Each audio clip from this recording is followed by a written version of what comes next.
Greetings, dear listeners. This is Jonah Goldberg, host of the Remnant podcast, brought to you by the Dispatch and Dispatch Media. Very excited about today's guest. I think this is her third time. I'm not sure. Yeah. Lots of people, particularly since I started dropping the fact that I had reviewed Patrick Deneen's book for Religion and Liberty, which is put out by the Acton Institute. They're all like, well, you got to get Stephanie Slade on. And I was like, well, I love that with Stephanie Slade on, but my review isn't coming out for a while. It'd be kind of weird for and so I waited.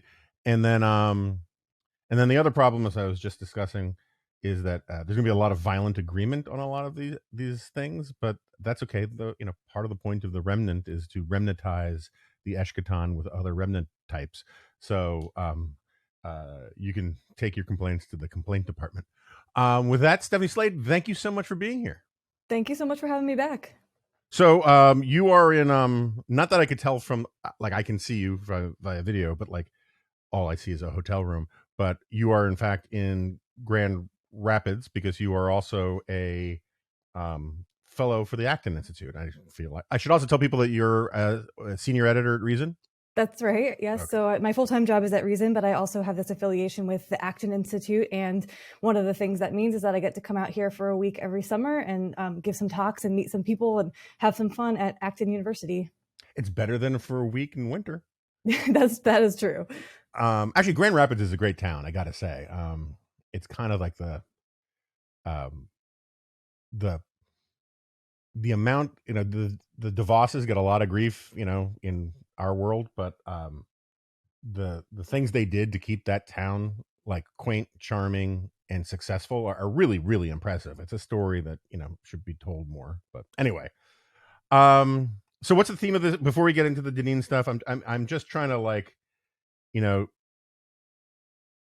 do a few deep breaths before you jump in the cold pool. Before we get to the Deneen stuff, what is the what are our friends at Acton doing? What is going on out there? Do you see Dave Bonson? Is he just holding court and having people to kiss his ring and stuff? Probably. So the conference just kicked off last night, so it's just getting started. The first sessions are this morning, and so I haven't even seen a lot of the people that I hope that I will get a chance to hang out with, and he would be one of them. So I don't know. I assume somewhere, yes, in the convention center, he is holding court and has his fans, circling. But it's all just beginning today, so I don't know yet. We'll have to see. See, something a lot of people don't know is sort of like in the movie Color of Money, the real gambling goes on in the practice rooms at religious liberty and free market conferences, but that's sort of one of the things we're not supposed to talk about in public. All right, so last thing I'll admit in terms of throat clearing here is that this is the second time, at least the second time this has happened to me, where I have reviewed a book thinking that I was harsh, and not unduly harsh, just duly harsh, but also being generous, of feeling like I should be somewhat generous in spirit. And then when the book actually comes out and I see all the other reviews, it turns out that I'm one of the kindest reviewers out there. And this happened to me with Dinesh D'Souza's book 15 years ago, his book Enemy at Home. I thought I had sort of very deftly turned the knife and denounced the book, while at the same time being trying to have Dinesh save face, which was a lost cause, it turned out. But and then everybody else just destroyed the guy for that book, which he invited. Similarly, I think your review was great. There were some other really strong reviews out there, and it seems like everybody sort of came down, as I was saying on the Acton podcast yesterday. The thing is kind of a piñata. You can hit it from any angle and get some reward. But why don't you just tell us who Patrick Deneen is, and what the book is, and put the book in context as you see fit. Yeah, this has been such a widely reviewed book. I mean, a lot of people are paying attention to this because his first book was so influential, so that there's become this almost secondary market, and so many people reading and reviewing the new book and talking about it. And this review was great for this reason, and this review is great for that reason. And nobody has yet accused me of being overly kind to him. So you have that going for you compared to me. So Patrick Deneen is a political science professor at Notre Dame. In 2016, he had a book that came out called Why Liberalism Failed, and it got a lot of attention. It was very influential. It was sort of the statement of this new post-liberal conservative way of looking at the world, which says essentially modernity is a disaster, and we must reject the liberal philosophical underpinnings of modernity. And of course, by liberal, they don't mean leftist or Democrat, right? In the American sense, they mean classically liberal. This philosophy that says individual liberty, limited government, personal responsibility, rule of law. These are the things that we put at the center of our system. He and his friends on the post-liberal right think that this philosophy has led us astray and has essentially led us to this wreck that we live in today. And this book was very influential. Barack Obama actually put it on his reading list, among other people. So it got some attention both on the right and on the left, the sort of center left, reasonable left. And so now, but the question remained, that everybody kept asking after the book came out was, okay, you've diagnosed this alleged problem with modernity, but what do we do about it? So this new book that just came out this month, called Regime Change, is supposed to be, I think, the answer to that question, which is, what do we do? We don't like the old liberal regime, so what are we going to replace it with, and how are we going to do that? That, I think, is what people hoped the book would be. But what many reviewers, including me and including you, have pointed out is that it sort of fails itself at that task. He doesn't seem to be very clear about what it is he wants, except in that, if I'm going to be as generous as I can be charitable to his argument, he would say, I think, in every society, you're going to have an elite class that is actually doing the governing, the ruling.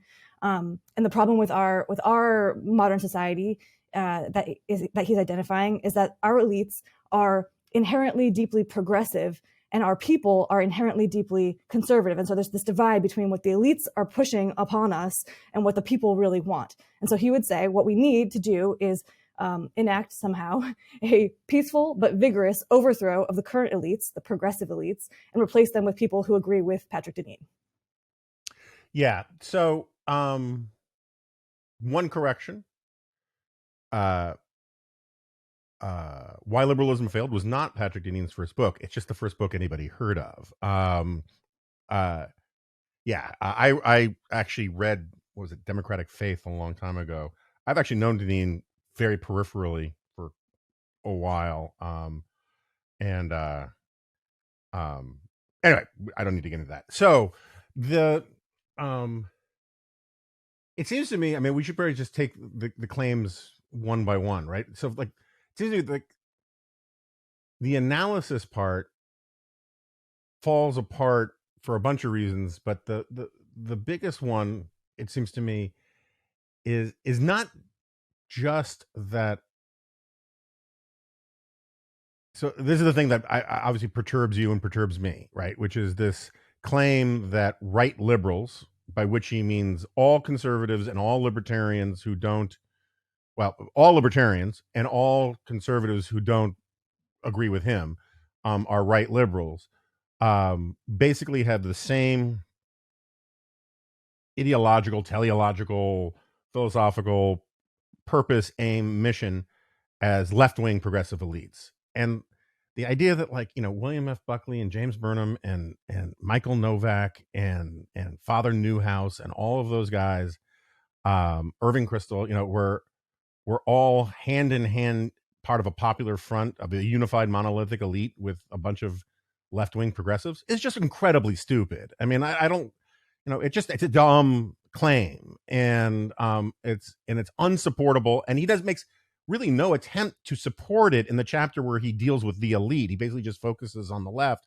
because you can't make the case that he wants to just assert.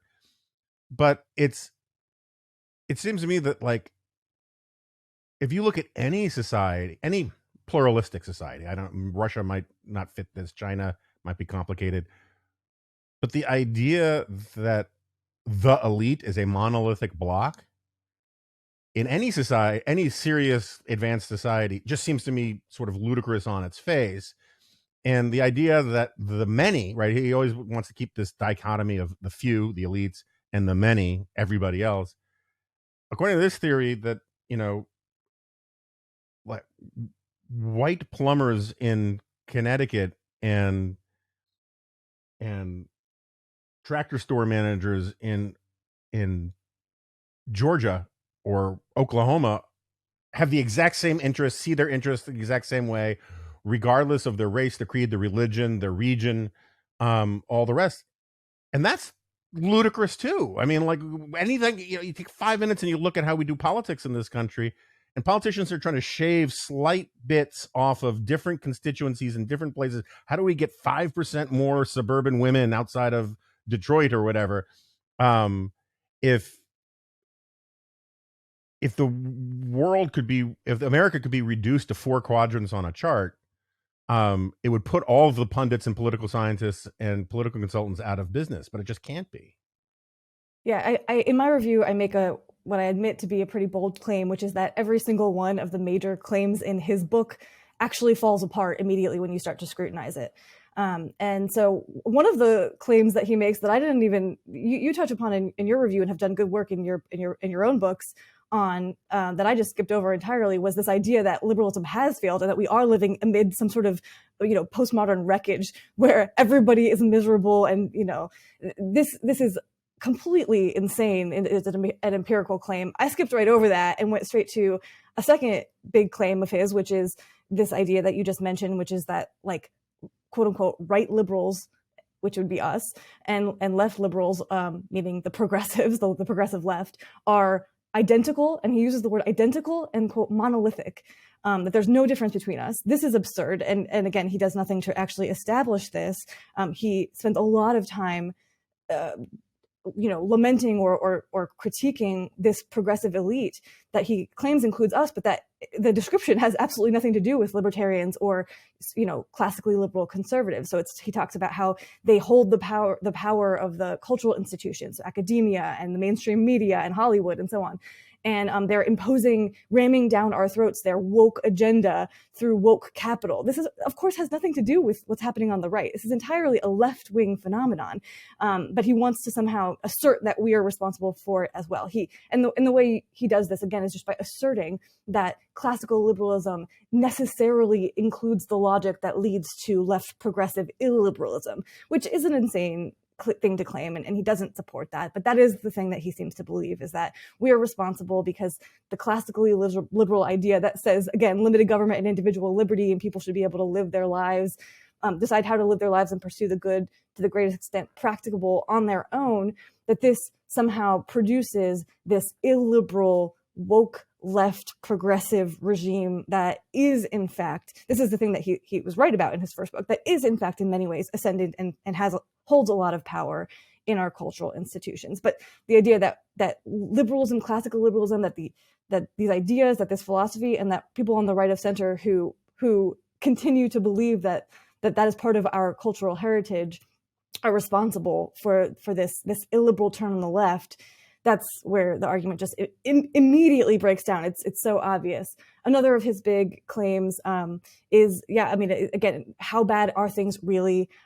Are the left and the right actually the same? And then another really big one is, again, as you alluded to just now, are the masses, the people, the populace, the many, actually with Patrick Deneen? Are they actually inherently deeply conservative in this particular way that he is insisting they are? Which is to say, socially very conservative, but economically of the left, economically leftist. I mean, he's quite explicit about this. His agenda is leftist economically. He wants government intervention in the economy and government intervention in our social lives. So if you think about the way that people have often talked about our politics in the American sense, they'll say, well, conservatives, they want to keep government out of your pocketbook, and liberals or leftists, they want to keep government out of the bedroom, out of your bedroom. And and libertarians, they want to keep government out of both the pocketbook and the bedroom. And what the post-liberals seem to want is to put government back into both those places. So that's what he's asserting. His claim is that the American people are with him, that is what they would like the elites, how they would like the elites to govern. But he does no work at all to actually substantiate that claim. And I think it is quite laughable, actually, when you start to think about what that would entail, which includes things like, crackdowns on pornography and re-implementing Sabbath laws. And the post-liberals, many of them are Catholics. They're the more extreme version of the post-liberal Catholic integralist view actually says that the civil government, the state, ought to be subordinated to the Catholic Church, to the Pope. So, I mean, this is the direction that they're pushing. And I think the idea that the American people are with him is just completely insane, even if it's also true that there's an increasingly a divide between where the average American, the center of gravity in, among the people in this country are, and where the left elites would like the country to be. Yeah. So like, and I really, only thing I'm truly kicking myself for not dealing with more in my review is this point that, was it Nathan Schluter? I don't know how to pronounce his name. Is a Hillsdale professor who reviewed the book for Public Discourse, and it's a good review. He opens with this point, which it kills me that I just didn't do this, which is that, I had huge problems with why liberalism failed. I mean, this idea that like everything has gotten worse since John Locke, I just think is one of the most profoundly craptacular, silly sort of claims. I mean, I'm not saying everything has gotten better, but if you're going to make a list of things that got better and a list of things that got worse, the things that got better is a lot longer than the things that got worse.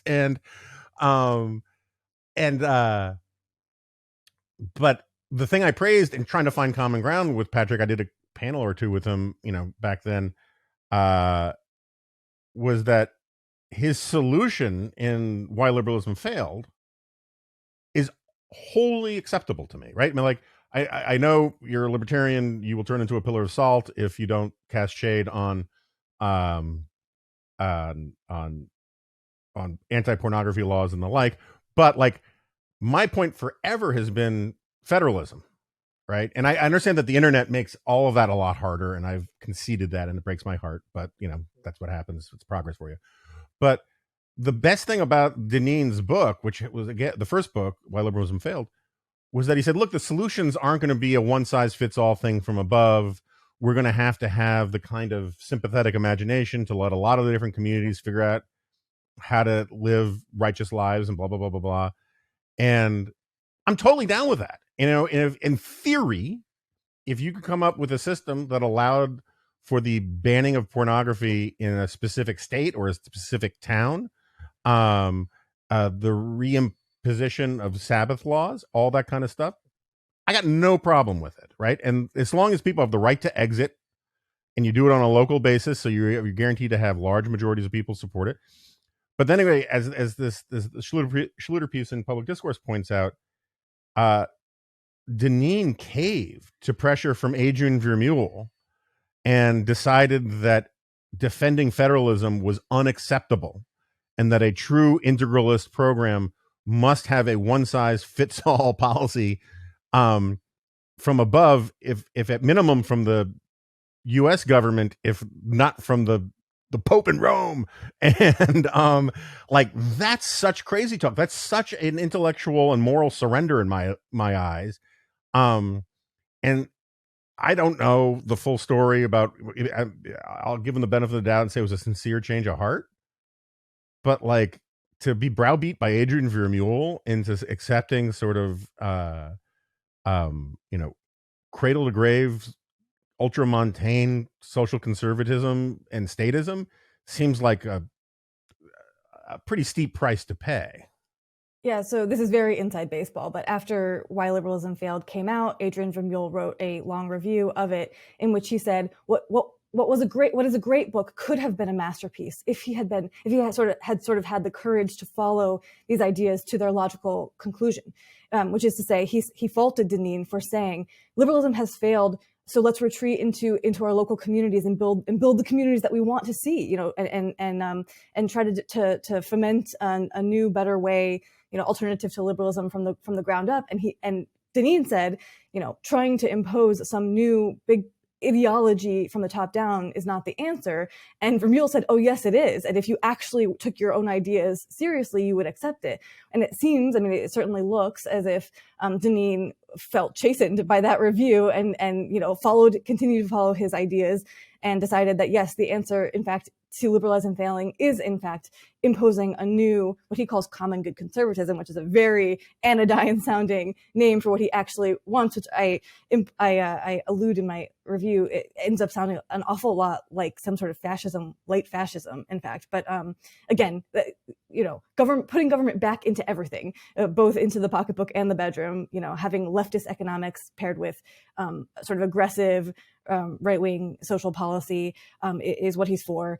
And doing that all from the top down. Deneen still seems squeamish about admitting what it would actually take to do that. Because of course, if the people aren't with him, if the public really isn't lining up to overthrow the elites and replace them with a bunch of Patrick Deneens and Adrian Vermeules, and the current elites obviously are not interested in what he's selling, then the question of how do you get there, the only answer that we can think of is some sort of small violent overthrow by a different set of elites, of the current elites, that will then impose their will upon the people who are not all bought in yet, but who, once the new Deneenian elite takes power, can convince them is actually the way that they will flourish. And Vermeule comes right out and basically says this: yes, a small number of people need to take power. We need to obtain positions within the administrative state, and we need to use the law to reorient society to what we recognize and the people do not yet understand is in their own best interest. But Deneen doesn't seem to want to come right out and say this. He flirts with it. He uses these phrases like, we must embrace Machiavellian means to Aristotelian ends, but he won't admit what that actually means, which gives him some amount of plausible deniability. It forces us to all speculate about what would actually go into achieving this vision, because he won't come right out and say it. But I think we can be pretty confident that it would not be pretty, especially since the one thing that he says right off the bat without any squeamishness is it would be a rejection of liberalism, which is, again, this thing that says that rule of law and individual rights and individual liberties are the sort of the foundation of what our regime is built on. He wants to get rid of those things. We know that. So what he would do to get to his preferred alternative is unclear, but we know we can assume it would be illiberal. Yeah. So he really gives up the ghost, apparently, again, from this public discourse review, when Deneen changed his position on the federalism stuff, or the subsidiarity stuff, and in America, the localism. He said, I think Adrian Vermeule will be very excited by my talk tonight. He will conclude that I have finally come around, that we need Schmittian and Machiavellian assertion of power to assert the will of those who should be the good guys. Now, like the Machiavellian thing, people think they know what Machiavellianism was about, although I got to say, the guys on the I did the Acton podcast yesterday, and made a very good point about how, like, before you get into anything about the details of what Machiavellian politics mean, the one thing you don't do if you're a Machiavellian is talk about your Machiavellianness, right? I mean, it's like first rule of Fight Club. Like, you don't tell, hey, I'm about to use lies and deceit to manipulate you. That's the thing you don't say out loud, right? But the damning thing in that is less the Machiavelli stuff than admitting Schmittian. And this also gets super in the weeds, but what's his first name? Carl Schmitt, who's considered the crown jurist of Nazism, one of the most important Nazi philosophers. And when I say Nazi philosophers, I mean like straight up Nazi philosopher, like Nazis are great, might as well have been a subtitle of one of his books. And like, not saying it wasn't brilliant, but the weird thing about, so among Schmitt's most famous lines was, tell me who your enemy is and I tell you who you are, right? And it was this really sort of owning pure cynical power politics as the essence of politics, and everything else is just sort of window dressing on the sheer will to powerness of politics. And there's just something really grotesque about people owning that conception of politics and thinking that it won't corrupt them. I mean, this is my friend Yuval Levin makes this point all the time, is that cynicism is very hard to hold on to, and eventually you come to believe your own BS because it's just a more comfortable place to be. But to knowingly say up front, yeah, we're going to use lying, raw power, if have to, lying, deceit, raw power to impose our vision on everybody else. I don't know if it should be. I'm not saying you should lose tenure or any of that kind of stuff. I'm just saying it should be.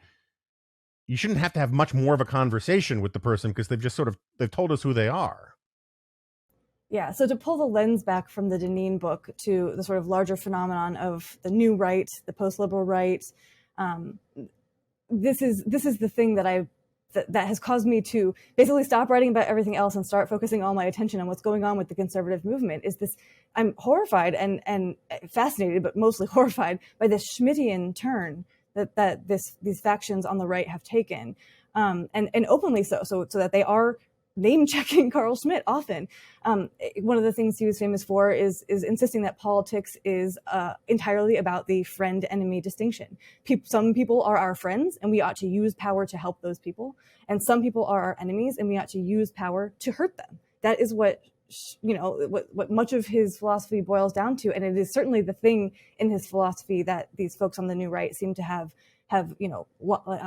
grasped onto and have decided is going to animate their thinking about politics going forward. And so the new right is, I think, an umbrella term, and it includes a bunch of different factions. And of those, the quote unquote post-liberals or Catholic integralists is only one faction. I always try to point that out. And there has been this, talk about inside baseball, like there has been this sort of divorce between the national conservatives and the post-liberals. And then there's also the neo-reactionaries and the sort of, the descendants of the alt-right, the dissident right.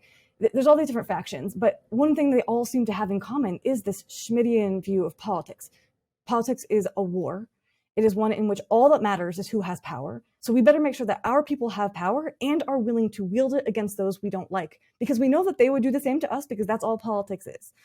They would use power against us to try to destroy us, so we must try to destroy them first. And we're justified in doing so because we are realistic in a way that liberalism is unrealistic or is naive, is what they would say, about what politics is and what it is for. That sort of, it really, really is at such a deep level a rejection of the liberal bargain that says we can live in peace together even if we don't share, even if we don't share all the same values, as long as we agree that I will exercise forbearance, I will forbear, I will resist the urge to use violence to impose my way of life on you, as long as you will do the same, give me the same in return. And by accepting that, that's liberalism. We can live peacefully together even if we don't share all the same values. And it leaves lots of space for us to then negotiate and try through persuasion and cultural pressure and market power to shape the world that we want to live in and to get other people to live the way we want them to live. But it takes the violence off the table. And that's the thing that they want to put back on the table, is basically violence and threat of violence. That's what they mean when they talk about Schmitt and the friend-enemy distinction, or a phrase you often hear on the new right these days is that conservatives ought to be willing to wield power to reward our friends and punish our enemies. I mean, that's straight out of Carl Schmitt. Yeah, I've always taken I've said this many times on here, my fair share of blame, because I actually think the gateway drug for a lot of this thinking came from something that I contributed to, which, not on purpose, but was Saul Alinsky envy. And there was this moment 15 years ago, Dinesh basically de facto plagiarized my book to rewrite liberal fascism in a more asinine way. As if my critics didn't think my version was asinine enough. And he did the movie, which I still regret being interviewed for, which is largely about Saul Alinsky and all this kind of stuff.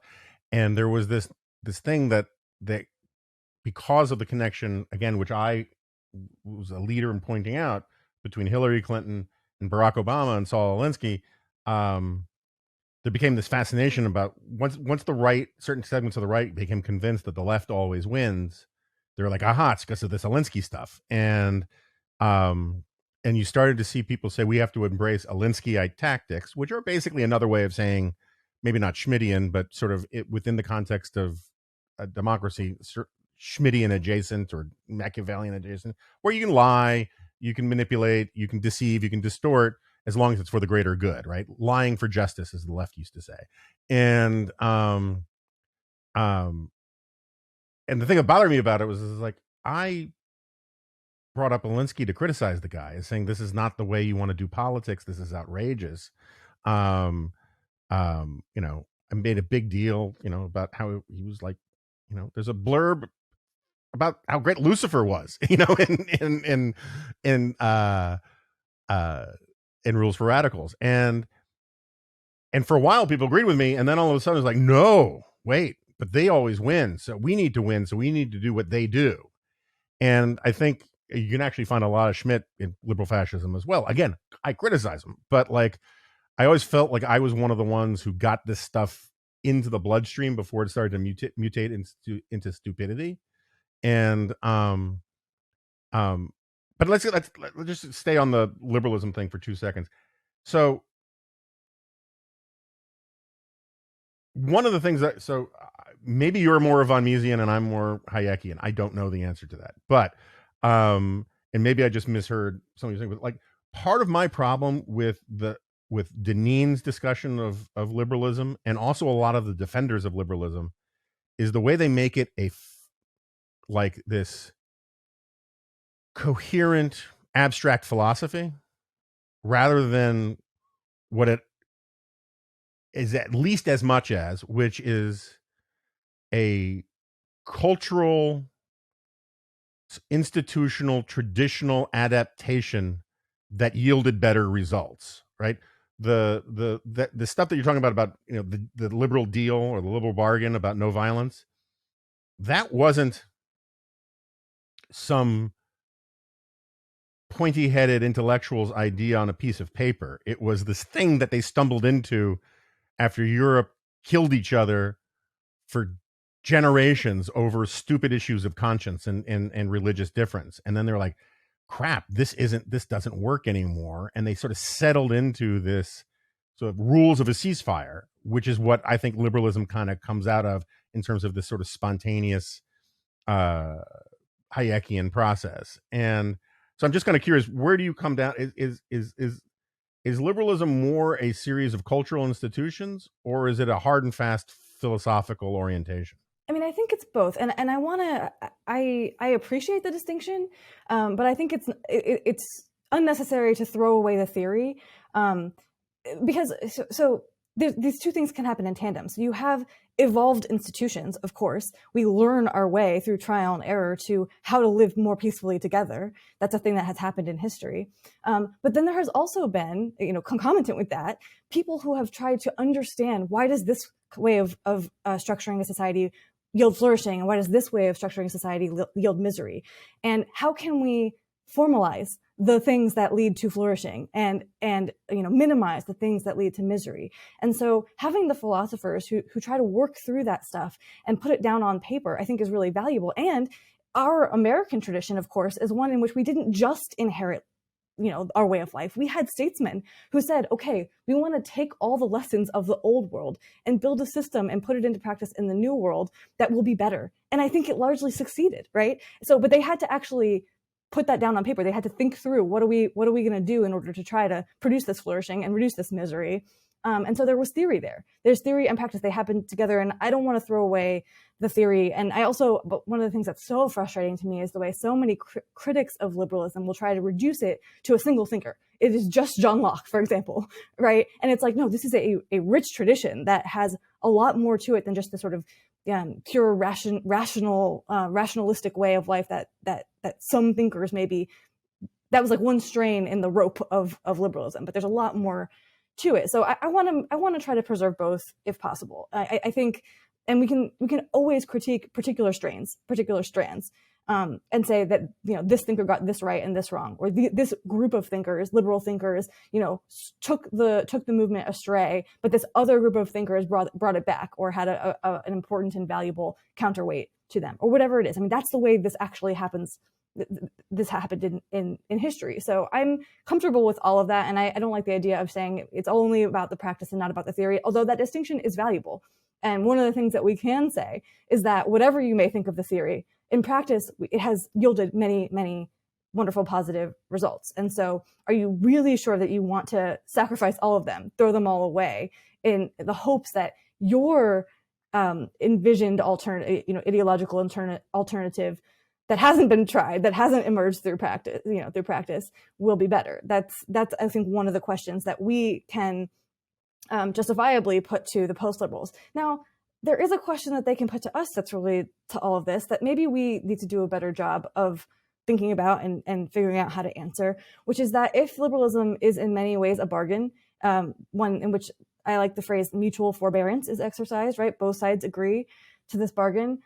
There are plenty of people on the left, including some very powerful, influential people on the left and movements on the left, that have essentially repudiated it. There is a lot of illiberalism in our society coming from the left. And so what the post-liberals say is, your bargain makes sense in theory, but the left is not playing by those rules. So given that is not mutual forbearance, you're saying unilateral forbearance. And does that still make sense? And that is a question we have to answer. I think the answer still is yes, that we can still defeat illiberalism through liberalism because this, as you point out beautifully in your review, because we are ultimately in this country such a deeply liberal society. Our culture is so liberal. I don't think that illiberalism is going to beat liberalism if we stay true to the liberal ideals.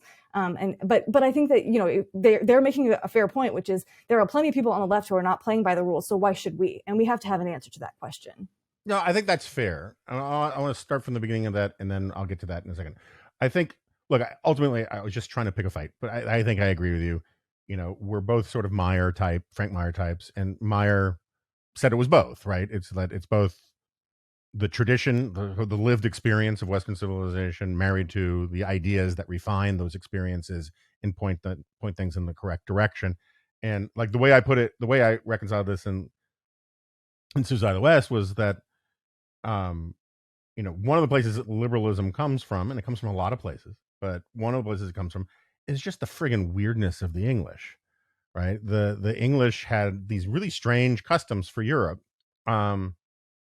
And it's part of the Whiggish history, it's like you get parliamentary democracy out of these like clan meetings, and the idea that a man's home is his castle started with these weird notions about whether a sovereign of a tribe could go into your hut, and then you fast forward and you get the Fourth Amendment, right? Because what happens is over time you take these customs and you find the principle in there that works, that is the key to its success, and you try to skim away the dross, and find the gold nugget inside of it, right? And so notes on tolerate, like when Locke was talking about toleration, he was like, you have to have tolerance for all these religious denominations, and understand that you can't oppress them, and blah blah blah, but not the Catholics.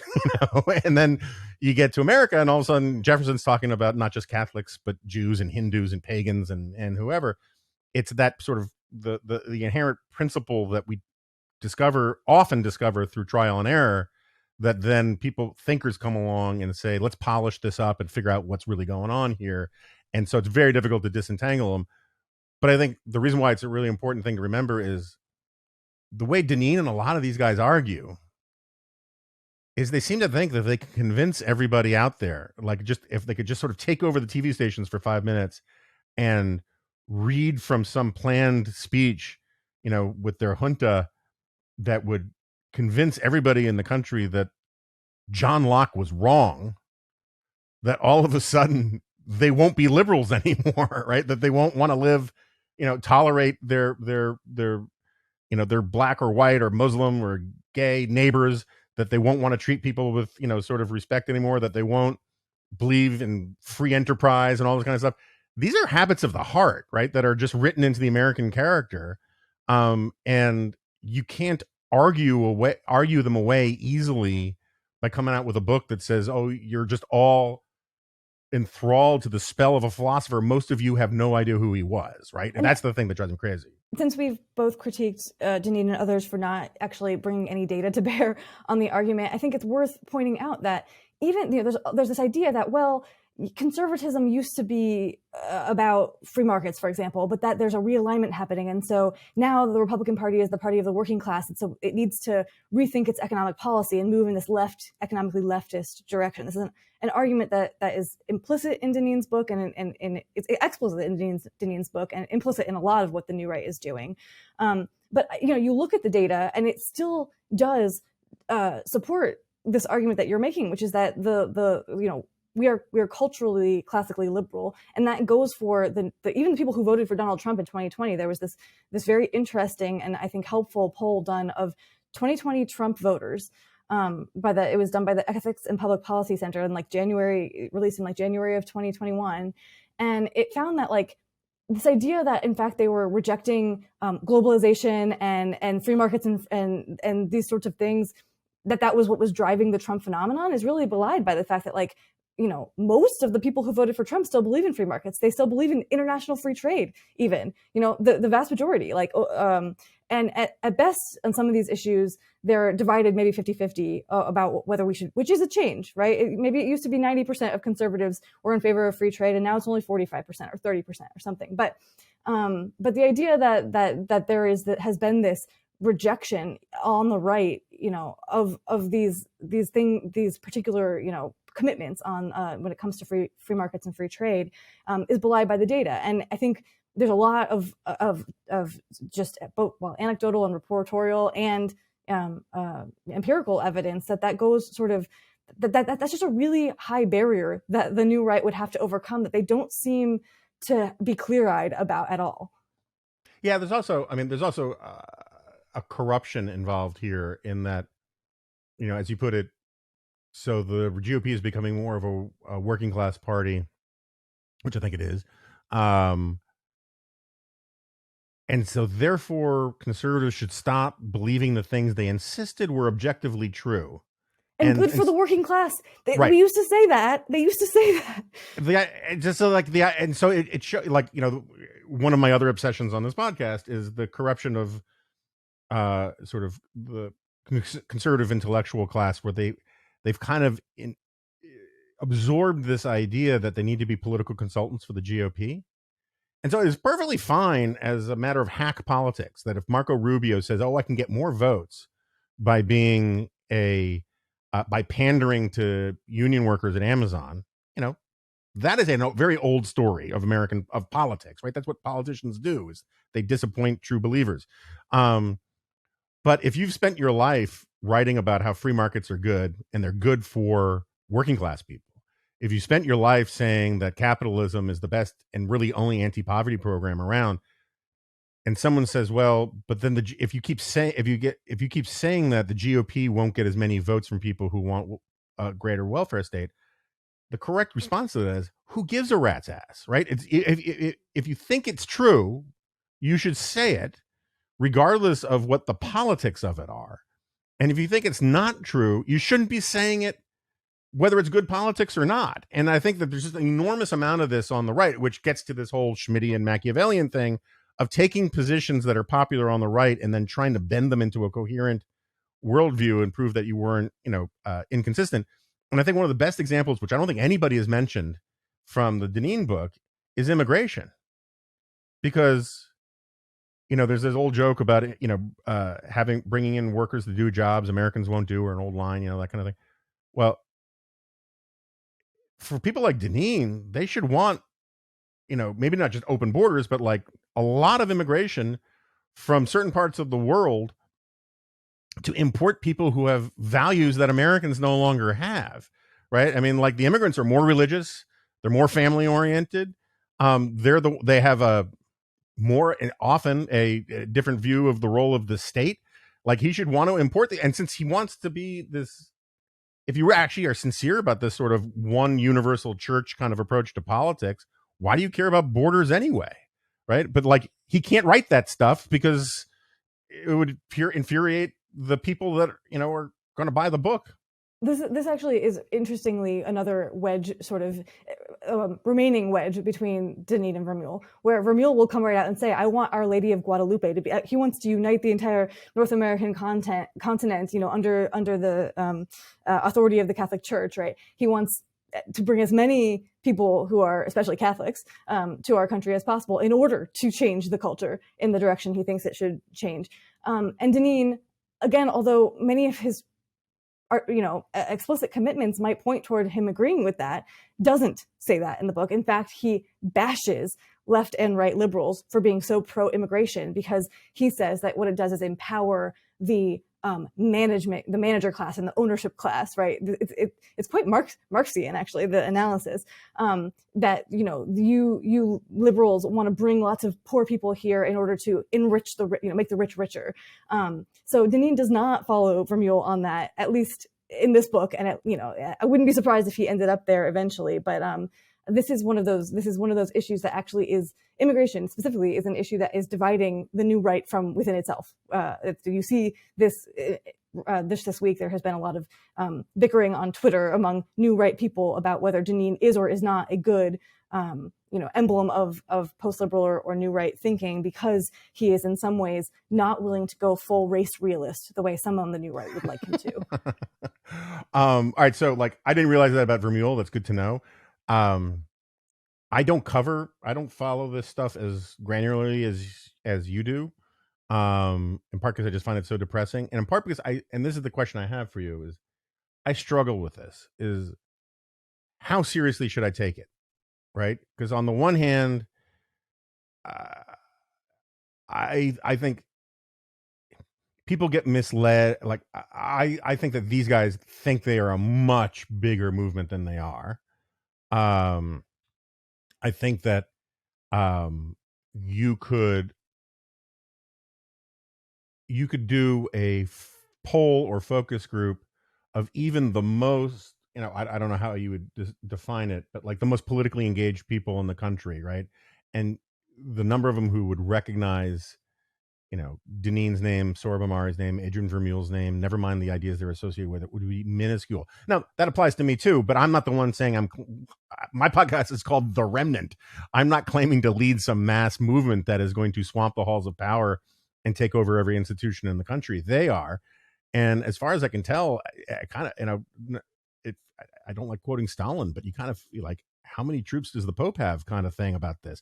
So on the flip side, there's the George Will argument, which is that small, committed ideological minorities move the world, and that, and as someone who has been invested 30 years in caring about what conservatives say and believe, I kind of feel like it's my job to be engaged in this and take it seriously.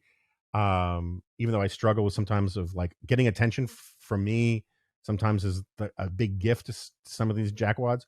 And so anyway, I struggle with this. Where do you come down on this? I mean, I'm glad you're doing the work that you're doing. I truly am. And, my old amanuensis, Jack Butler, does a lot of stuff on this. But I struggle with how much of my headspace I should be dedicating to this stuff. It's a super good and important question, and I'm always trying to thread this needle correctly. I was debating with somebody a few months ago where she was saying these people are taking over the conservative movement, and I was like, well, I don't know if I would go that far. I think there are still lots, probably the average conservative or the average Republican voter even is intuitively, sort of in his or her guts, still pretty classically liberal. I was at a Heritage Foundation event and talking to some of their donors, and they were saying, yeah, we're becoming the working class party. The Republican Party is becoming the working class party. And I said, okay, so do you think that means that that the Republicans need to rethink their commitment to free markets and free trade? And these donors were like, God, no, of course not. We're conservatives. We believe in free markets and free trade. We believe in individual liberty. We believe in limited government. This is, I think, a very a deep commitment in America and even on the right. And so these folks who are explicitly rejecting that, which is what is happening, the new right is, again, I would say, the key characteristic that differentiates it from the old school fusionist, classically liberal right, is we reject that. We reject liberalism. And so although there are a bunch of factions on the right, I think that although there are a bunch of factions on the right, that's the thing that unites them. The question is, how powerful are they, and how much attention should we give them? And it's I don't think most people have heard of these guys. I don't think even most Catholics in the pew have ever heard of Adrian Vermeule, right? But I have heard from a lot of people who would know that the sort of current crop of young let's say, Catholic seminarians, young men who are studying to become Catholic priests, are ensorcelled by what Deneen and Vermeulen are writing and saying. And so that makes me very nervous, because although it may be true that the vast majority of Catholics are uninterested or oblivious, and good for them, rightly so, about what's happening here, if the next generation of Catholic priests are bought into this stuff, that's going to have a huge impact on the sort of the shape and the culture of the Catholic Church, and which of course has many spillover effects into the larger culture. So I think it matters in this way that is hard to quantify. And the same thing goes with Vermeulen, of course, is a Harvard law professor. I'm hearing that there are many young law students who are they find these ideas very appealing. If the next generation of people are bought into, instead of originalism or the sort of traditional Federalist Society kind of way of looking at the Constitution, at jurisprudence, if instead they're bought into what Adrian Vermeulen is selling, which he calls common good constitutionalism, which is explicitly a rejection of originalism, that's going to have a huge effect on what suits get brought and what decisions get rendered down the line. Even if your average Republican voter doesn't know about any of this, your average Catholic in the pew has never heard of these people. So we got to care, but we also got to keep perspective, and it's hard to know how to walk that line correctly. Yeah, I mean, the Federalist Society thing, I think I was talking to the Acton guys about this off after the show, so I apologize if it was part of the recorded conversation, but I spoke during the pandemic, I spoke by remote to the Harvard Federalist Society, and I was asking somebody, like, how many of them are sort of common good types and how many of them are sort of traditional Federalist, limited government, either libertarian leaning or social conservative leaning types. And I can't remember the exact numbers, but the answer was something like, a third and a third and a third, or a third, and 40% in the middle and whatever, but, and I find that incredibly depressing. My suspicion is it's gotten a little better because of Dobbs, right? I mean, like, one of the reasons why I think it was a terrible blow to, like, the Josh Hammer types, that Roe was overturned. It basically exploded. It was like a grenade at Compact Magazine, the Sorab joint, and because it so fundamentally undermines their argument or their indictment of the system. And so I agree with you, like the things like the Federalist Society worry me, because part of the problem is, and no offense, you're not a kid, but you're a younger person than I am, and the problem with young people is they get really worked up about exciting ideas that they think get them more significance and prominence and power and a shorter trajectory to some sort of place of prominence. And I've always seen the Josh Hammer thing as something like that. Is like, man, you really want me to climb the greasy pole and pay my dues and argue my way up to the top of the Federalist Society when I can start a new club on campus and I'll be the head of it, right? And I think there's a lot of that kind of thinking on the new right. I mean, there's this Gavin Wax, I think is his name, who took over the New York Young Republicans Club. And the guy's a moron and a thug. And he's literally a rhino, because he's like, if Trump's not the nominee, I'm going to he'd vote for RFK. It's like these guys just want power. They want to be celebrities. They want to be, influencers and that kind of stuff. And my problem with most of them, with most of these things, is you can always tell when an intellectual, a self-described intellectual movement is not in fact actually very intellectual, when it doesn't know that it doesn't know the history of its own ideas, right? And so this is a point you recently wrote about in Reason, about how the new right isn't all that new. This has been one of my obsessions for a long time, is like this whole integralist thing. We had this fight 40 years ago at National Review and elsewhere. But like, I just want to read this passage. Josh Hammer wrote for The American Mind, which is, my sense of it is, it's the place that publishes the stuff that's too crazy for the Claremont Review of Books these days, which is saying something. This is Hammer saying this. The only relevant question is, will the right respond in kind by rejecting, quote unquote, live and let live, style faux neutrality at all levels, including at the national level, and instead impose its own common good oriented theological, anthropological, and political vision of mankind. As a natural corollary, will the right get its hands dirty at the national level and do something about the horrifically biased prosecutorial apparatuses, responding in kind to the left's weaponization of those apparatuses by rewarding the forces of civilizational sanity and punishing the forces of civilizational arson within the confines of prudence, reason, and the rule of law? And then where's the Orban thing? A couple paragraphs later, it is therefore imperative that we return the Bible to the classroom, Scripture to the public square, and end once and for all the ahistorical, noxious charade of, quote, separation of church and state. In conjunction, a properly oriented rightist political order must wield the levers of all available intermediary institutions, meaning behavior incentivizing changes to the tax code, changes to the process of constitutional interpretation, and so forth, to bolster the forces of civilizational sanity, e.g., the truism of sexual dimorphism, and punish the forces of civilizational arson, e.g., the transgender agenda. If this sounds at least a bit like what Hungarian Prime Minister Viktor Orban once referred to as, quote, illiberal democracy, well, that's because it is. So, like, first of all, like, none of the, like, he's pretending to sound like he's acknowledging the intellectual roots of this idea by going back to Viktor Orban like 5 years ago, when these ideas are freaking ancient, right? This idea, of getting rid of the separation of church and state and taking over every institution. You can go back to czarist absolutism, or you can go back to one of my favorite concepts from Nazi philosophy, which was the Gleichschaltung, which said that every institution in the culture had to be aligned with the ideological and political imperatives of the state. And so long as it didn't actually have to be formally taken over by the state. It could simply be co-opted as long as it was ideologically compliant. And there's just like, I bet you could go to the Wikipedia page for Gleichschaltung and it would read like it was an explanation of that paragraph. And the problem I have is, like, again, is that these young people who are intrigued by this stuff, they think it's all new ideas when it is all so profoundly old and reactionary. And I don't have any problem at all with the idea that we ought to fight on the cultural battlefield to try to win back the culture in the ways that it has, to the extent that our culture has drifted, which in many ways it has, away from things that I believe as a practicing Catholic, for example.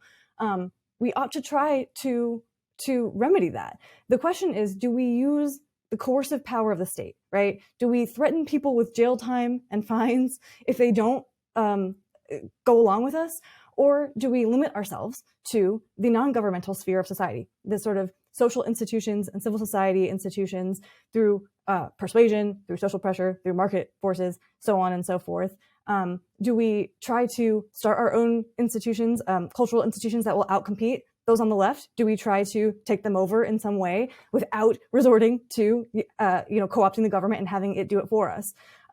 Yeah, sure, we can do all of that. I'm in favor of it. And in fact, I think as a good fusionist, I think that is a thing that we have not done as well as we could and we should have on the right, which is to say, fusionism says that both liberty and virtue are non-negotiable. I think we have tended to focus on promoting liberty, rightly so, but we have not necessarily done as much to build institutions that promote virtue, non-governmental institutions that promote virtue.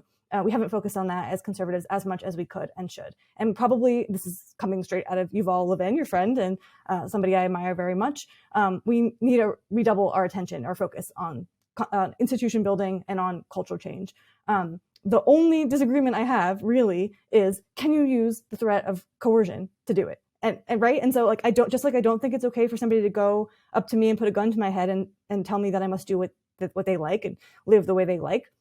I don't want to pass laws and use the administrative state to force people to live the way I want them to either. There are lots and lots and lots of other ways that we can go about trying to take back these institutions or build competing institutions that or whatever it is to try to change the culture, to try to change the situation, to address the legitimate problems that some on the post-liberal right have pointed to, without resorting to government. That is the disagreement. Yeah. Okay. So that is the disagreement at the level of first principles. But just to bring this full circle back to sort of the Deneen stuff, there's just sort of also the analytical disagreement. Like I remember I wrote a few pieces about this in the 90s, before I went to National Review. There was this big moment, the success of Fox News. Republicans took back Congress for the first time in 40 years. There was this big push to create alternative conservative institutions, conservative media, conservative museums, conservative this, conservative bowling leagues, conservative. It was all blah, blah, blah. It was all wonderful, right? And my argument, now for 30 years is this is a bad idea because, intellectual magazines are a different thing. Think tanks are a different thing, right? These are idea incubators, and but like as great as I used to think, and sometimes still do think Hillsdale is, the average American orthodontist is going to be a lot prouder. Is just going to want to send their kid to Harvard over Hillsdale, and it's not because they'll necessarily get a better education at Harvard. In some cases, I think they won't. It's just that just like you can't make new old friends, you can't make new old institutions. And these are our institutions too. They're American institutions. And having a few more conservatives at Harvard is more valuable than having a few more Hillsdales.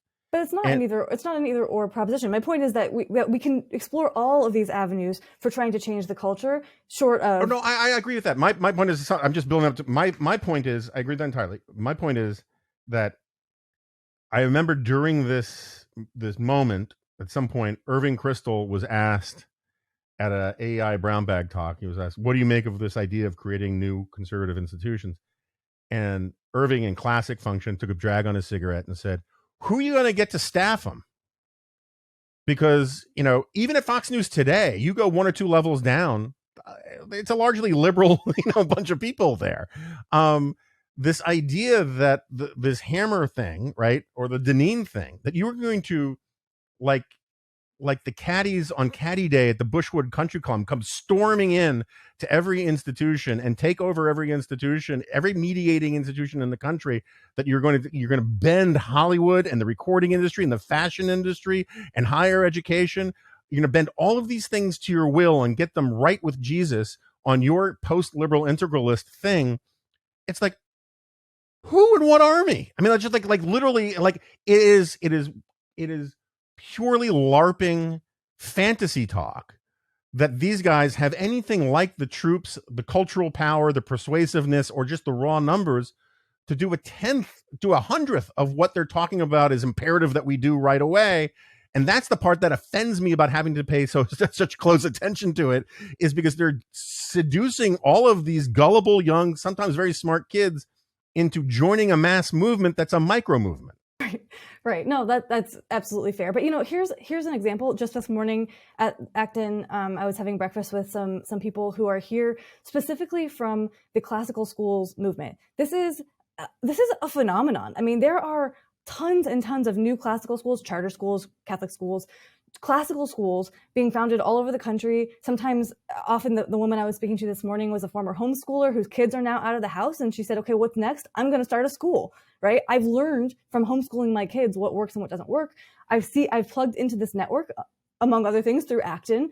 And we're going to found a new school. And her grown daughter is now teaching at a different classical charter school.